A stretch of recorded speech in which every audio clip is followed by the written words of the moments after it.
Kalau pada prinsipnya untuk budidayanya sendiri, tekniknya itu sama dengan budidaya ikan mas. Nah, cuma bedanya kalau ikan mas itu 1:1, misalnya indukannya itu ukuran 4 kilo, jantannya ukuran 1,2 kilo, nah berarti kan harus 8 ekor jantannya. Nah kalau di koi, kalau semakin banyak jantannya, seperti kayak ikan mas, nah nanti nggak jelas ini anakan dari mana, dari jantan yang mana. Jadi kita pakai 1:2. Memang resikonya ada telur yang tidak terbuahi, karena telurnya banyak, jantannya cuma 2, banyak telur yang tidak terbuahi. Karena kita mengejar kualitas bukan kuantitas.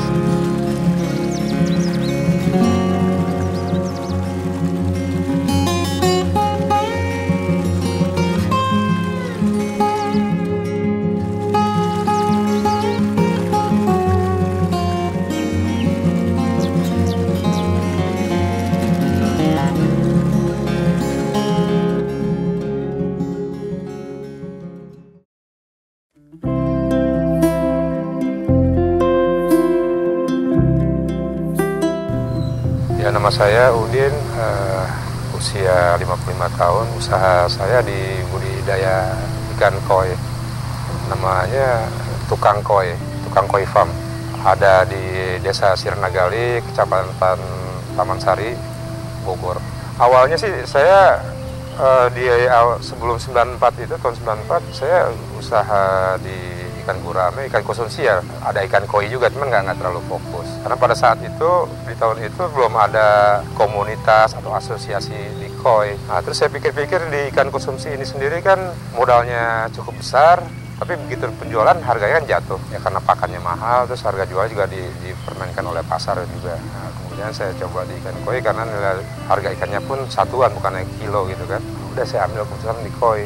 Tekniknya sama dengan budidaya ikan mas, sama. Karena sama-sama masih satu family, carper. Nah, kemudian begitu ikan saya berkembang, saya juga ada kesulitan, bingung juga. Bingung dalam artian begini, ini ikan udah besar-besar, mau jual kemana? Karena nggak ada komunitas, nggak ada pasar, medsos juga belum ada, dan harga ikan juga saya nggak tahu. Nah, kemudian di tahun 98 tuh ada show, saya ikut show, saya tanya-tanya ikan, oh harganya bagus juga. Baru di situ saya berkenalan, bisa jualan langsung ke end user. Terus kemudian saya juga nyuplai juga ke Jakarta, ke Sumeneb itu di Taman Lawang. Nah, itu saya supply ke sana. Nah, kemudian selanjutnya saya budidaya ini saya lanjutkan. Saya udah nggak jual lagi ke kirim-kirim lagi, jadi langsung pembeli datang langsung kemari. Kapan saya panen, dia datang untuk beli hasil ikan saya.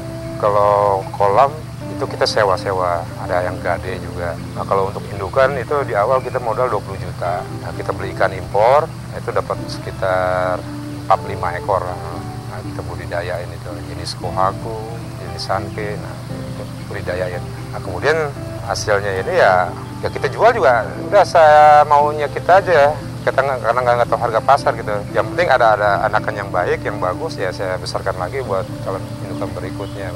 Baru ada awal show itu tahun 98, terus tahun 2000, 2001, 2002. Nah, tahun 2002 itu mulai ada penyakit virus KHV, koi harvest virus. Nah, kita juga kena juga, habis ikan, habis. Dari 5 indukan kita budidayain jadi banyak. Nah, kalau teorinya sih 1 kilo telur itu ada 100.000 telur. Nah, kalau tergantung bobotnya ikan. Nah, kalau kita dalam satu indukan satu bed aja kita dapat 20.000 aja sudah baik.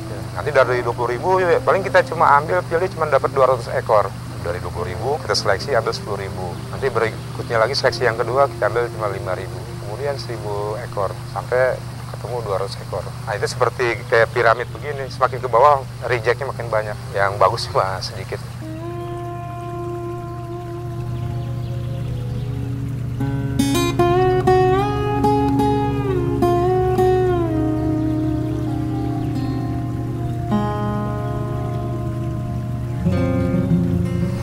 Waktu cuma nggak lama, 1 tahun, karena umur 6 bulan sudah menghasilkan telur lagi, bisa dibudidayakan lagi. Jadi di Indonesia ini alhamdulillah kebetulan kan 2 musim ya, panas hujan, dan musim hujan kita bisa budidaya, bisa breeding, musim panas juga bisa breeding. Nah, itu setahun bisa 2 kali. Ya saya otodidak, nggak mau belajar kemana. Nah, otodidak di sini dalam artian ya karena ini ikan hias punya warna-warni nah itu kita cari yang baiknya aja, yang bagus. Nah, ini kembali lagi karena dulu koi itu side job ya. Saya di 94 itu sudah bekerja juga di IT. Nah, itu kita sudah budidaya juga. Nah, kemudian 98 itu untuk Rismon sampai 2000 ya. Nah, kita baru keluar dari IT itu tahun 2002 lah. Udah langsung kita fokus terus budidaya. Tapi sebelumnya waktu kita masih kerja di IT sudah budidaya juga. Cuma untuk melayani penjualannya itu hanya Sabtu Minggu doang. Nah, itu pekerjaan dulu lah.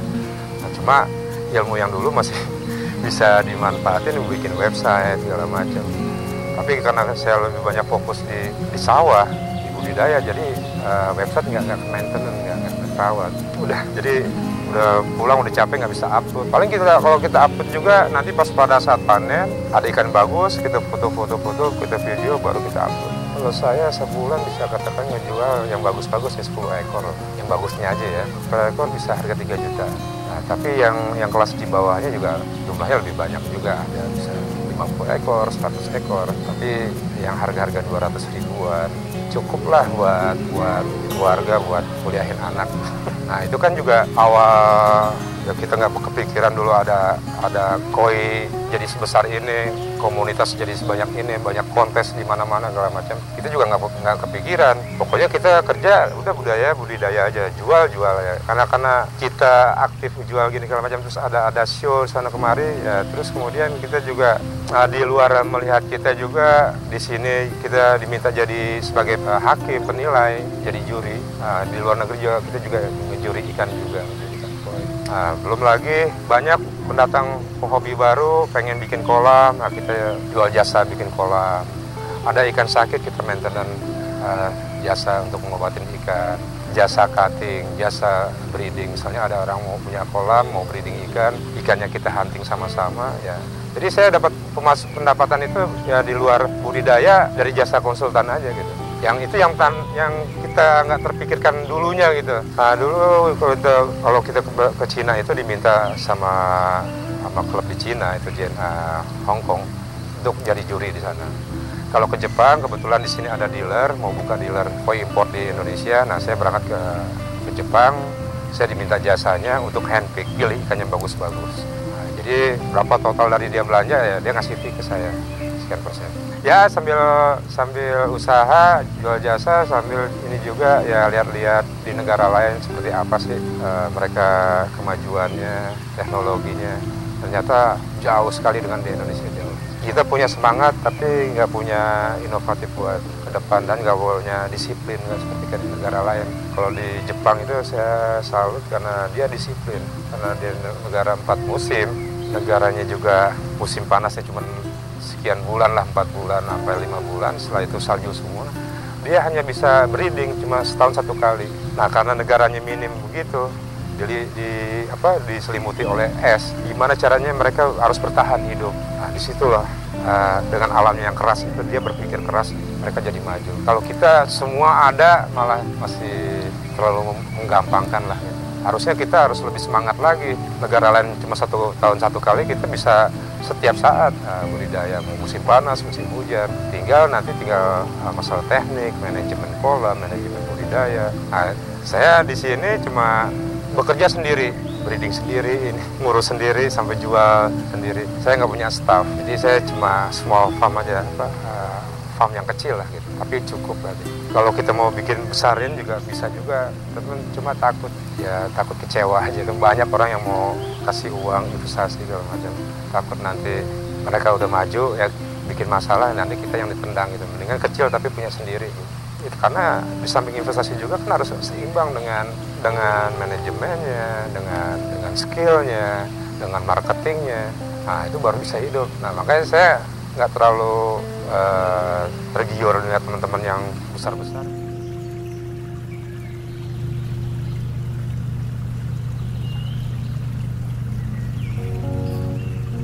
Kalau koi ini jenisnya banyak sekali gitu. Nah, jadi untuk memasuki dunia koi, kita menyukai ikan koi, yang pertama kali yang harus diingat itu adalah kolam. Nah, kita harus punya kolam yang mempunyai sistem yang baik, karena melihara ikan ini adalah memelihara air. Nah, supaya air ini dipelihara jadi bagus, perlu ada sistem filtrasi yang baik seperti itu. Kualitas airnya baik, ikan juga akan hidupnya panjang dan lama. Nah, karena seperti kayak ini kan di alam. Nah, Begitu dipindah ke rumah, itu kan memindahkan ekosistem. Nah, pendekatannya, parameternya itu harus sama yang dibutuhkan oleh ikan tersebut. Yang di alam, ya biasa di alam, yang di rumah seperti apa yang dibutuhkan. Seperti itu.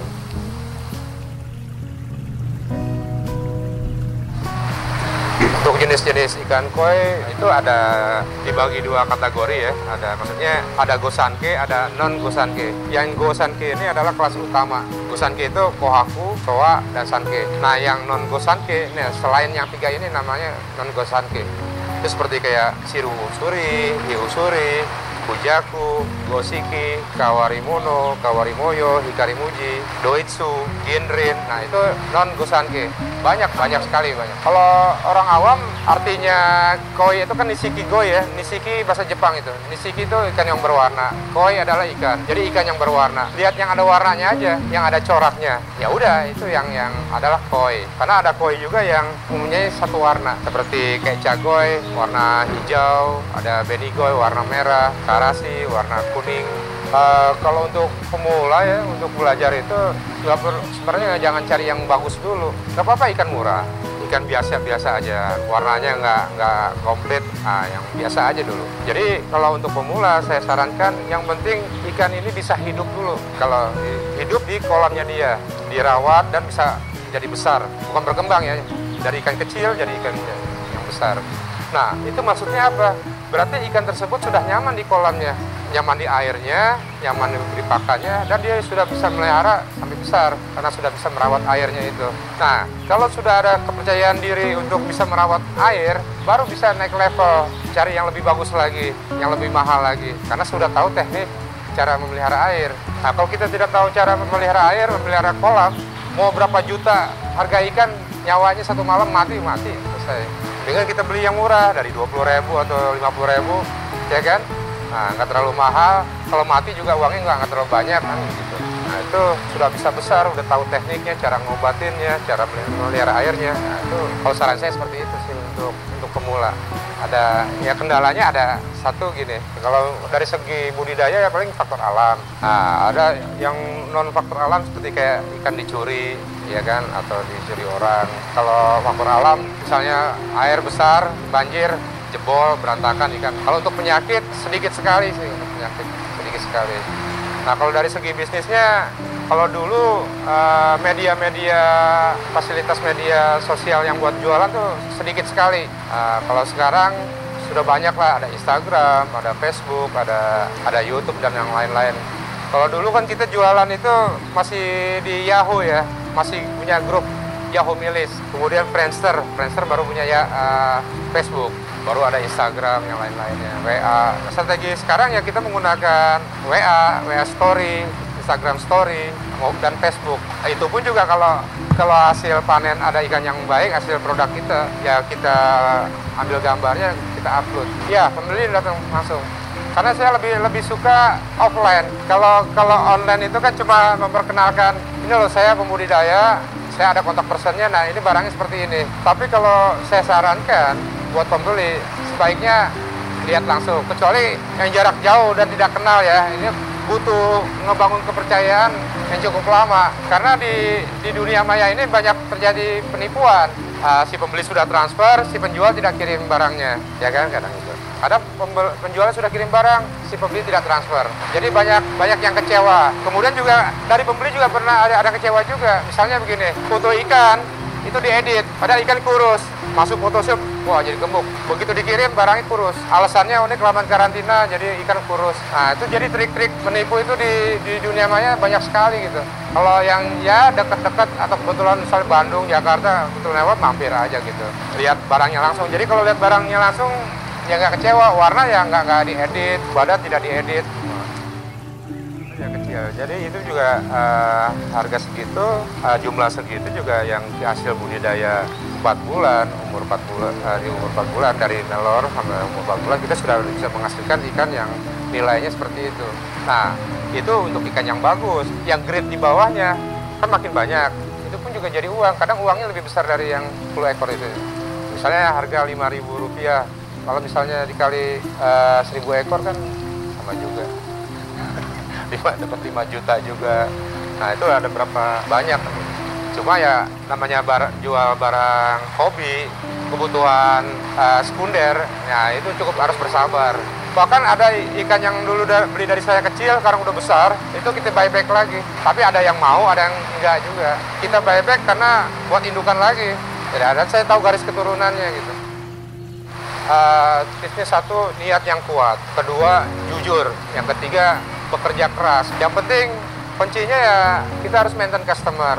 Kita harus jujur. Jujur yang tadi saya bilang tadi itu, jangan jual ikan sakit dibilang sehat, jangan ikan jelek dibilang bagus. Jadi udah apa adanya aja. Jadi kita nggak punya masalah dengan customer gitu. Bila ingin belajar ikan koi, terbuka, bisa belajar di tempat saya di Tukang Koi Farm Bogor. Nah kalau mau lihat Instagramnya bisa dilihat di Tukang Koi Farm. Kalau Facebooknya Udin Koi.